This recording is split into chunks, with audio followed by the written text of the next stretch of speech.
Hello, welcome back to my screen space. എല്ലാവർക്കും പുതിയ വ്ളോഗിലേക്ക് സ്വാഗതം. അപ്പോൾ ഇന്നത്തെ വ്ളോഗിൽ ഒരു ഡേ ഇൻ മൈ ലൈഫാണ് കേട്ടോ കാണിക്കണേ. രാവിലെ മുതൽ രാത്രി വരെയുള്ള കാര്യങ്ങളാണ്. ഇതൊരു വീക്കെൻഡാണ്. അപ്പോൾ വീക്കെൻഡ്സാണ് നമ്മളെപ്പോഴും ഫിഷ് വാങ്ങിക്കാറ്. ഇപ്പോഴത്തെ മാർക്കറ്റൊക്കെ ഒന്ന് നല്ലോണം മീനൊക്കെ ഒന്ന് ആക്റ്റീവ് ആവണമെന്നുണ്ടെങ്കിൽ വീക്കെൻഡ് ആവണം. അതല്ലെങ്കിൽ വെനസ്ഡേ. ഈ ദിവസങ്ങളിലാണ് മീൻ നന്നായിട്ട് കിട്ടുക. അപ്പോൾ ഇന്ന് ചാളയും കൊഴുവയുമാണ് കേട്ടോ കിട്ടിയിരിക്കുന്നത്. ഇവിടെ വെള്ളക്കൊഴുവ പൊതുവേ അങ്ങനെ എപ്പോഴും കിട്ടാറില്ല. പക്ഷേ ഇന്നിപ്പോൾ ഷൈച്ചേട്ടൻ പോയപ്പോൾ വെള്ളക്കൊഴുവ ഉണ്ടെന്ന് പറഞ്ഞപ്പോൾ ഞാൻ വാങ്ങിച്ചോളാൻ പറഞ്ഞു. നല്ല കൊഴുവയാണ് കേട്ടോ. അത്യാവശ്യം നെയ്യൊക്കെ ഉണ്ട് വെള്ളത്തിൽ ഇട്ടിട്ട് തന്നെ. അപ്പോൾ നമുക്ക് ക്ലീൻ ചെയ്തിട്ടാണ് അവർ തന്നത്. എന്നാലും ഞാൻ എപ്പോഴും ഇവിടെ വന്നിട്ട് എൻ്റേതായ ഒരു ക്ലീനിങ്ങും കൂടെ നടത്തിയിട്ടാണ് മീനെടുക്കുക. അപ്പോൾ ഈ ചാളയുടെ തലയൊക്കെ അവർ കട്ട് ചെയ്തിട്ടില്ല. തല ഞാൻ എടുക്കാറില്ല കേട്ടോ ചാളയുടെ. അപ്പോൾ അത് കട്ട് ചെയ്ത് കളയണം. പിന്നെ അതിൻ്റെ ഒന്നും കൂടെ ഒന്ന് ക്ലീൻ ചെയ്തെടുക്കണം. ഇവിടെ കല്ലിലിട്ട് ഉറക്കാനായിട്ടുള്ള വലിയ സൗകര്യമൊന്നുമില്ല. എന്നാലും ചെറിയൊരു കുഞ്ഞു കല്ലൊക്കെ ഞാൻ വാങ്ങിച്ചു വെച്ചിട്ടുണ്ട്. എന്തെങ്കിലും അത്യാവശ്യം മീൻ ചിലതൊക്കെ എനിക്ക് അങ്ങനെ ആക്കിയാലേ ഒരു തൃപ്തിയാവുള്ളൂ. നമ്മളങ്ങനെ നാട്ടിൽ ശീലിച്ചത് കൊണ്ട് ഒരു തൃപ്തിക്കുറവ് വരും. അപ്പോൾ ഒന്ന് റെഡിയാക്കാൻ വേണ്ടിയിട്ട് കല്ലുണ്ട്. അപ്പോൾ ഇതിനിപ്പോൾ അതൊന്നും വേണ്ടാന്ന് തോന്നി. അങ്ങനെ കൊഴുവ വാല് കളഞ്ഞിട്ടില്ല, തലയും മാത്രമേ കളഞ്ഞിട്ടുള്ളൂ. അപ്പോൾ വാലും കൂടെ കളഞ്ഞ് ഞാൻ പെട്ടെന്ന് റെഡിയാക്കി എടുക്കാം കേട്ടോ. അപ്പോൾ ഇന്ന് തന്നെ കറിയൊക്കെ വെക്കാനായിട്ട് ഇരുന്ന് കഴിഞ്ഞാൽ ഇതൊക്കെ ക്ലീൻ ചെയ്തൊക്കെ വരുമ്പോൾ തന്നെ കുറച്ച് സമയം പോകും. അപ്പോൾ ഇന്ന് നമുക്ക് ഫ്രൈ ചെയ്യാൻ പുരട്ടി വെച്ചിട്ട് അതിൽ നിന്ന് കുറച്ചെടുത്ത് ഫ്രൈ ചെയ്യാം. പിന്നെ ഒന്ന് രണ്ട് കറികളൊക്കെ നമ്മൾ ഉണ്ടാക്കുന്നുണ്ട്. അപ്പോൾ അത് വെച്ച് അങ്ങ് അഡ്ജസ്റ്റ് ചെയ്യാമെന്നാണ് വിചാരിക്കുന്നത്. നമുക്ക് ഈ ഒരു മീൻ ഏകദേശം ഒരാഴ്ച ഓടും കേട്ടോ. ഒരു വെള്ളിയാഴ്ച വരെ നമുക്ക് ഓടും. ഇത് കുറച്ചല്ലേ, ഞങ്ങൾ രണ്ടുപേരല്ലേ ഉള്ളൂ. പാറു വളരെ കുറവേ കഴിക്കുകയുള്ളൂ. പിന്നെ ഞങ്ങളാണ് കൂടുതലും കഴിക്കുക. അപ്പോൾ അതുകൊണ്ട് ഞങ്ങൾക്ക് രണ്ടുപേർക്കായതുകൊണ്ട് ഒരാഴ്ച ഇത് വെച്ച് ഓടിക്കും. അങ്ങനെയാണ് ഇവിടെ പൊയ്ക്കൊണ്ടിരിക്കുന്നത്.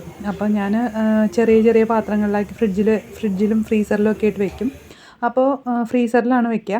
അപ്പോൾ നമുക്ക് ആവശ്യത്തിന് ആ ഒരു ബോക്സ് മാത്രം എടുത്താൽ മതി. പിന്നെ തണുത്ത് കഴിഞ്ഞിട്ട് തണുത്തത് നോർമൽ ടെമ്പറേച്ചറിലായിട്ട് പിന്നെയും അത് ഫ്രിഡ്ജിൽ വെക്കുക. അങ്ങനത്തെ പരിപാടി ഞാൻ ചെയ്യാറില്ല കേട്ടോ. അപ്പോൾ അതുകൊണ്ട് കുഞ്ഞു ബോക്സൊക്കെ ഞാൻ വാങ്ങിച്ചു വെച്ചിട്ടുണ്ട്. അതിലൊക്കെയാണ് എപ്പോഴും വെക്കുക. അപ്പോൾ നമുക്ക് ചെമ്മീനും ചക്കക്കുരുവും പടവലങ്ങയും കൂടെ ഒരു തോരൻ ഉണ്ടാക്കാം കേട്ടോ. ഈ ഒരു കോമ്പിനേഷൻ ഉണ്ടാക്കിയിട്ടില്ലെങ്കിൽ ഒന്ന് ഉണ്ടാക്കി നോക്കണേ. ചക്കക്കുരു നന്നായിട്ട് ഒന്ന് പകുതിയിൽ കൂടുതൽ വേവായി കഴിയുമ്പം നമുക്ക് പടവലങ്ങ ചേർത്താൽ മതി. എന്നിട്ട് അത് രണ്ടും കൂടെ വെന്ത് കഴിയുമ്പോൾ ചെമ്മീൻ ഞാൻ വറ്റിച്ചത് ഉണ്ടായിരുന്നു എൻ്റെ അടുത്ത്. അപ്പോൾ അത് ഇതിലേക്ക് ചേർത്തിട്ടുണ്ട് ചൂടോടുകൂടെ തന്നെ. അപ്പോൾ അത് ഒന്ന് സെറ്റായി വന്നപ്പോഴേക്കും ഞാനിവിടെ അരപ്പൊക്കെ റെഡിയാക്കി എടുത്തു. ഇതിൻ്റെ ഒന്ന് ഒതുക്കിയെടുത്താൽ മതി മിക്സിയിൽ. തേങ്ങയും പച്ചമുളക് ജീരകമൊന്നും ഇതിന് ഞാൻ ഇടില്ല കേട്ടോ, ഈ ചെമ്മീൻ ഇടുന്നതുകൊണ്ട്. പിന്നെ വേണമെന്നുണ്ടെങ്കിൽ ഇത്തിരി പെരിഞ്ജീരകം ഇട്ടാലും ടേസ്റ്റ് ഉണ്ടാവും. ഞാനിതൊന്നും ഇട്ടിട്ടില്ല. ഇതും സ്വല്പം മുളക് പൊടി ഇത്തിരി മഞ്ഞൾപ്പൊടിയും കൂടി ഇട്ടിട്ട് ഒന്ന് ഒതുക്കിയെടുക്കാം. കുറച്ച് വെളുത്തുള്ളി അങ്ങനെ എന്തെങ്കിലുമൊക്കെ വേണമെന്നുണ്ടെങ്കിൽ ആവശ്യമുണ്ടെങ്കിൽ ഇടാം. ഞാനിപ്പോൾ ഉള്ളി ചതച്ചപ്പം എടുത്തിട്ടുണ്ടായിരുന്നു ചെറുതായിട്ട്. ഒരു കുഞ്ഞ് രണ്ടല്ലി എടുത്തിട്ടുണ്ടായിരുന്നു. അപ്പോൾ അങ്ങനെ തോരൻ റെഡിയാക്കുവാണ്. അതുകൊണ്ടാണ് ഈ തോരന് മുളക് പൊടിയും കൂടി ചേർത്തേക്കുന്നത് കൊണ്ടാണ് ഇങ്ങനത്തെ ഒരു മഞ്ഞ കളർ കേട്ടോ. നല്ല ടേസ്റ്റാണ് ഇങ്ങനെ ഉണ്ടാക്കിയാൽ. ഇനി ചക്കക്കുരു മാത്രമാണെങ്കിലും ഉണ്ടാക്കാം, പടവലങ്ങ മാത്രമാണെങ്കിലും ഇങ്ങനെ ഉണ്ടാക്കാം കേട്ടോ. ചെമ്മീൻ ഇട്ട് വെച്ചാൽ ഒരു പ്രത്യേക രുചിയാണ് കേട്ടോ കറിക്കൊക്കെ. ഇത്തിരി മതി, അതിൻ്റെ ഒരു ഫ്ലേവറിന് മതി. ഒരുപാട് ചെമ്മീനൊന്നും വേണ്ട. നമ്മൾ എറണാകുളം ഭാഗത്തുള്ള, പ്രത്യേകിച്ച് ആ കൊച്ചി ഭാഗത്തുള്ള അത്യാവശ്യം എല്ലാവരും ഇങ്ങനെ ഉണ്ടാക്കുന്നതാണ്. പ്രത്യേകിച്ച് നമ്മുടെ അച്ചിങ്ങയില്ലേ, പയർ, അത് ചെമ്മീനിട്ട് വെച്ചാണ്ടല്ലോ വേറെ ഒരു കറിയും വേണ്ട. അത്രയ്ക്ക് രുചിയാണ് കേട്ടോ. അതിൻ്റെ ഒരു പ്രത്യേക ടേസ്റ്റ് തന്നെയാണ്.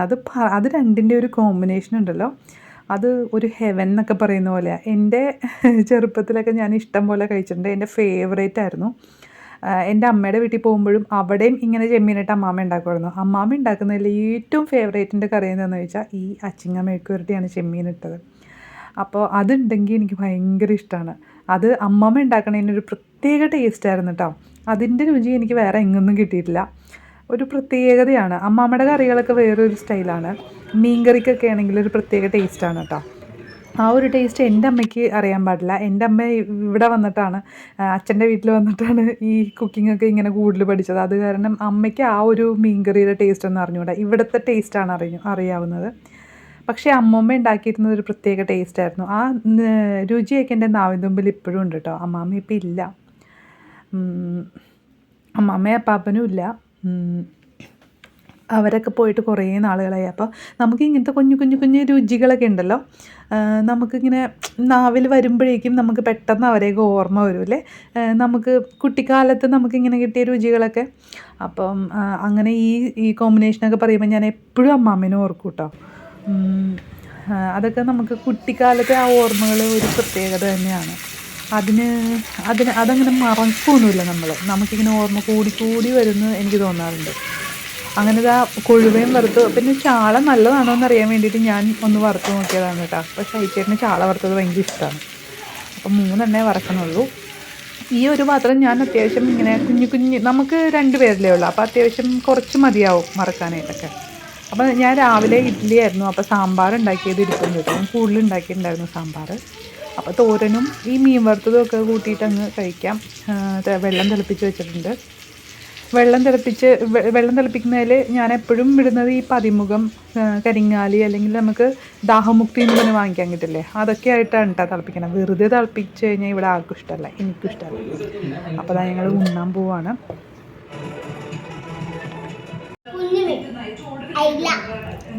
അയിലല്ല, കൊഴുവ.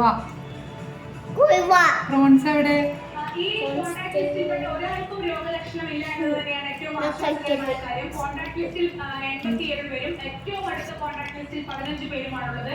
അതിൽ തന്നെ രോഗിയുമായി അടുത്തിടപെട്ട 3 പേരുമുണ്ട്. ഇവർക്കൊന്നും തന്നെ രോഗലക്ഷണമില്ല. ഇതിൽ 3 പേരുടെ സാമ്പിളുകളുടെ റിസൾട്ട് വന്നു നെഗറ്റീവ് ആണ്. അതുകൊണ്ട് തന്നെ ആ ഭാഗം എന്ന് പറയുന്നത് വലിയ ആശ്വാസം.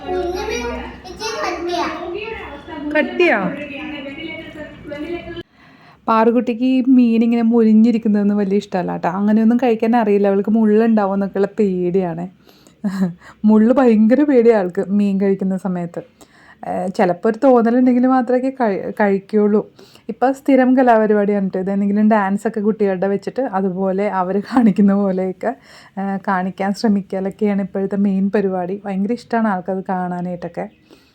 അവരുടെ സ്റ്റെപ്പൊക്കെ നോക്കിയിട്ട് അതേപോലെയൊക്കെ ട്രൈ ചെയ്യുന്നുണ്ട് ആൾ. എല്ലാം ഒന്നും ശരിക്കും വരില്ല, എന്നാലും ഞാനിത് കണ്ടുകൊണ്ടിരിക്കും കേട്ടോ. നല്ല രസമാണ് അവളുടെ ഇത് കാണാനായിട്ട്. എന്നോടും കളിക്കാൻ പറയും. ചിലപ്പോൾ ഞാനും പാറും കൂടെ ആയിരിക്കുള്ളൂ പിന്നെ കുറേ നേരം കഴിയുമ്പോൾ ഡാൻസ്. അതൊക്കെ കഴിഞ്ഞ് ഞങ്ങൾ കുറച്ച് റെസ്റ്റൊക്കെ കഴിഞ്ഞ് സന്ധ്യ കഴിഞ്ഞപ്പോഴാണ് കേട്ടോ പുറത്തേക്ക് ഇറങ്ങിയത്. വീക്കെൻഡ് ആയിട്ടുണ്ടെങ്കിൽ പുറത്തിറങ്ങിയില്ലെങ്കിൽ ഏതാണ്ട് പോലെയാണ്. ഇപ്പോൾ പാറുവിനെ കൊണ്ടുവരാൻ വേണ്ടിയിട്ട് ഞാൻ ജസ്റ്റ് പുറത്ത് പോകുന്നുണ്ടെങ്കിലും അല്ലാതെ ഒന്നും നമ്മൾ ഇറങ്ങണില്ലല്ലോ. എപ്പോഴും ഇവിടെ ചൂടായത് കാരണം സാധനങ്ങൾ വാങ്ങിക്കാൻ പോലും ഞാൻ പുറത്ത് പോകാറില്ല. എല്ലാ ഷൈചേട്ടൻ തന്നെ രാവിലെ എപ്പോഴെങ്കിലുമൊക്കെ പോയി വാങ്ങിച്ചിട്ട് വരുള്ളൂ. അപ്പം ഒന്ന് പുറത്തിറങ്ങിക്കഴിഞ്ഞാൽ ഒരു റിലാക്സേഷൻ തന്നെയാണ്. അപ്പോൾ അതാ ഞങ്ങൾ ചുമ്മാ ഒന്ന് കറങ്ങാമെന്ന് വിചാരിച്ചിട്ട് അങ്ങനെ പോയതാണ്. പ്രത്യേകിച്ചൊരു സ്ഥലത്തൊന്നും പോകാനില്ല, അപ്പോൾ വെറുതെ ഒന്ന് പോകാമെന്ന് പറഞ്ഞ് പോയതാണ്. അപ്പോൾ നമ്മുടെ വീടിൻ്റെ അടുത്ത് അധികം ദൂരമൊന്നുമില്ല, അവിടെ തന്നെ ഒരു കാലിഫോർണിയ ബറീറ്റോ എന്ന് പറഞ്ഞിട്ടൊരു ഷോപ്പ് തുടങ്ങിയിട്ടുണ്ടായിരുന്നു കേട്ടോ. അതിൻ്റെ ഫ്രണ്ട് ആ ഒരു ഇതൊക്കെ എടുക്കാൻ ഞാൻ വിട്ടുപോയേ. നല്ല തിരക്കായിരുന്നു ആ സമയത്ത്. അപ്പം അവിടെ നിന്ന് എന്നാൽ അതൊന്ന് ട്രൈ ചെയ്യാം, എന്താണെന്നൊന്ന് ട്രൈ ചെയ്യാം എന്ന് വെച്ചാൽ ടാക്കോസൊക്കെ ഉണ്ടല്ലോ, അതുപോലത്തെയൊക്കെ സാധനങ്ങളുള്ള ഒരു ഷോപ്പാണ്. ബെറീറ്റോസ് ഇല്ലേ അതിൻ്റെ. അപ്പോൾ അവിടെ പോയിട്ട് ഒരു ബൗളും ഉണ്ട്, ബെറീറ്റോയും ഉണ്ട്, ടാക്കോസും ഒക്കെ ഉണ്ട്. അപ്പം ഈ ബെറീറ്റോയും ബൗളുമാണ് ഞങ്ങൾ വാങ്ങിച്ചത്. ഞങ്ങളൊരു റൈസ് ബൗളാണ് വാങ്ങിച്ചത്. അപ്പോൾ നമുക്ക് ആ വെച്ചിരിക്കുന്നതിൽ നമുക്ക് സെലക്ട് ചെയ്യാം എന്തൊക്കെ വേണമെന്നുള്ളത്. ചിക്കൻ 2-3 ടൈപ്പ് ഉണ്ട്. അപ്പോൾ ഫ്രൈഡ് ഉണ്ട്, പിന്നെ ഗ്രിൽഡ് ഉണ്ട്, അതല്ലാതെ വേറൊരു ടൈപ്പും കൂടെ ഉണ്ട്. അപ്പോൾ ഏത് വേണമെങ്കിലും നമുക്ക് സെലക്ട് ചെയ്യാം. എന്നിട്ട് നമുക്ക് അതിൻ്റെ കൂടെ ഈ പറയുന്ന സംഭവങ്ങളും കുറേ ബീൻസ്, പിന്നെ സോസ്, വെജ്ജീസ്, അങ്ങനെ എല്ലാം കൂടെ മിക്സ് ചെയ്തിട്ട് അവർ തരും. അപ്പോൾ ബറീറ്റോസിലും ഇതിലും സെയിം തന്നെയാണ് കേട്ടോ. ഇത് മറ്റേ റോമാലി റൊട്ടി പോലത്തെ ആ സാധനത്തിൽ റോൾ ചെയ്തിട്ട് തരും.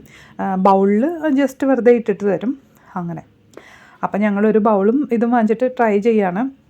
എനിക്ക് ഇഷ്ടപ്പെട്ടോ എന്ന് ചോദിച്ചാൽ ഇഷ്ടപ്പെട്ടു, ഇഷ്ടപ്പെട്ടില്ലെന്ന് വെച്ചാൽ ഇഷ്ടപ്പെട്ടില്ല. അങ്ങനത്തെ ഒരു ഇതാണ്. അത്രയ്ക്ക് വലിയ ഒരു ഇതൊന്നുമല്ല. ഇപ്പം ഞങ്ങൾ റെഗുലറും ഇത് ഓരോ സൈസ് ഉണ്ടായിരുന്നു. അപ്പം ഞങ്ങൾ റെഗുലറാണ് വാങ്ങിച്ചത്. സ്മോൾ ഉണ്ടായിരുന്നു, സ്മോൾ വാങ്ങിച്ചില്ല. അപ്പം ഇത് അത്യാവശ്യം ഹെവി ആയിട്ട് എനിക്ക് തോന്നിയത്. സ്മോൾ മതിയായിരുന്നു എന്ന് തോന്നുന്നു. ഞങ്ങൾക്ക് രണ്ടെണ്ണം വാങ്ങിച്ചിട്ടുണ്ടായിരുന്നില്ലേ. അപ്പം നല്ല ഫില്ലിംഗ് ആണ് കേട്ടോ. ഇത് ഒരു ബൗളൊക്കെ കഴിച്ച് കഴിഞ്ഞാൽ നമുക്ക് ഭയങ്കര ഫില്ലിംഗ് ആണ്.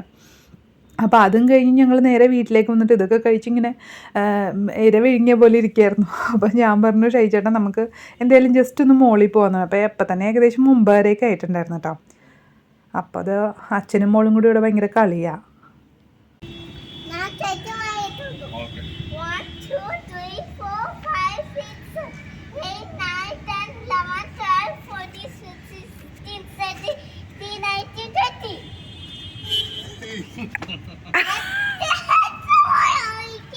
ഞാൻ വിളിച്ചിരിക്കുന്നു പറയുന്നു ഇവിടെ ലൈറ്റ് ഇട്ടോട്ടെ ശ്രീ ചേട്ടാ. വേണ്ട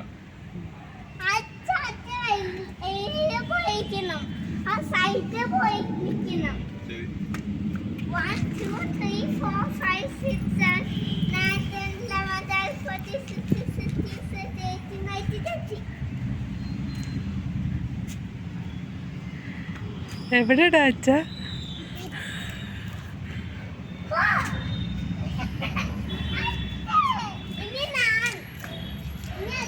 താരം അങ്ങോട്ടും പോവല്ലോ കേട്ടോ ഇപ്പം അത്യാവശ്യം നല്ല ചൂടുണ്ടെങ്കിലും ഉണ്ടല്ലോ, സന്ധ്യ കഴിഞ്ഞ് മുകളിലേക്ക് പോയി കഴിഞ്ഞാൽ നല്ലൊരു ചെറിയ തണുത്ത കാറ്റൊക്കെ ഉണ്ടാവും കേട്ടോ. അത് ഈ ചെന്നൈ ഭാഗത്തുള്ള ആൾക്കാർക്ക് അങ്ങനൊരു ഗുണമുണ്ട് തമിഴ്നാട്ടിൽ.